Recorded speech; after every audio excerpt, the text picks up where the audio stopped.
Yo, what's going on, guys? I'm coming back at you with another banger of a massage video. Now, we are starting up with the upper back, and we are going to be working all the way through the lower back and kind of analyzing first before making any decisions on what we need to do for this massage session. Now, guys, as you can see, there was plenty of things to find out. First off, the upper back was really tight. The mid back has this massive knot.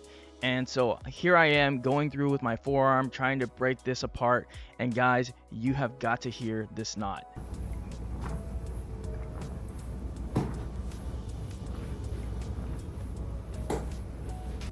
Now, while I admit there is probably more than one knot, you get the gist of what I'm dealing with. I am dealing with a lot of tightness, guys, so you're gonna have to use different angles when taking on such a challenging back as this. So what I'm using a lot of is forearm and elbow. So when I use my elbow, I'm actually detailing and I'm trying to figure out what is the best angle. So right here, I decided instead of using my elbow, I was going to use my forearm and use a more Hawaiian type of massage, which is kind of just adjusting my wrist and allowing my wrist to kind of move my bone in my forearm.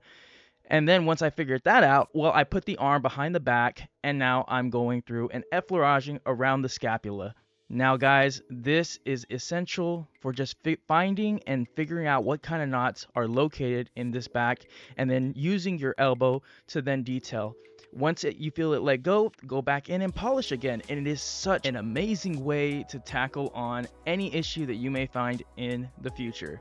Now we're going to move on to the next side, and we're going to polish through again with the effleurage and kind of feel it out. And after that, we use our elbow to tackle on any major adhesions that we find.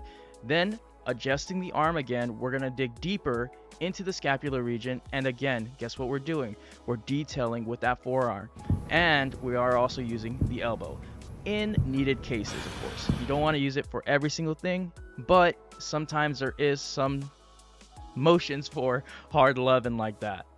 Now, as you can see, the tissue is now starting to soften up.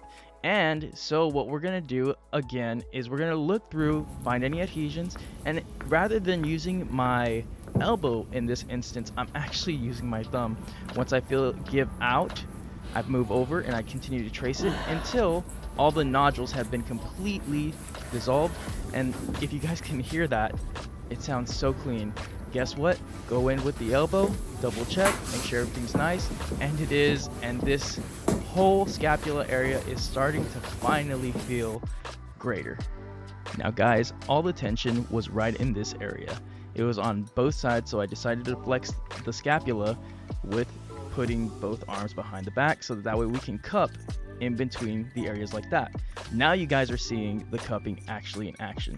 The cool thing that I decided to do was actually do active release technique. So I actually moved the arms like this to kind of force the scapula to go through a range of motion to decompress the back the best way possible. Now, guys, check it out. This looks way better. You can't see any discolorization. If you see discolorization, typically it means that there is still a restriction there.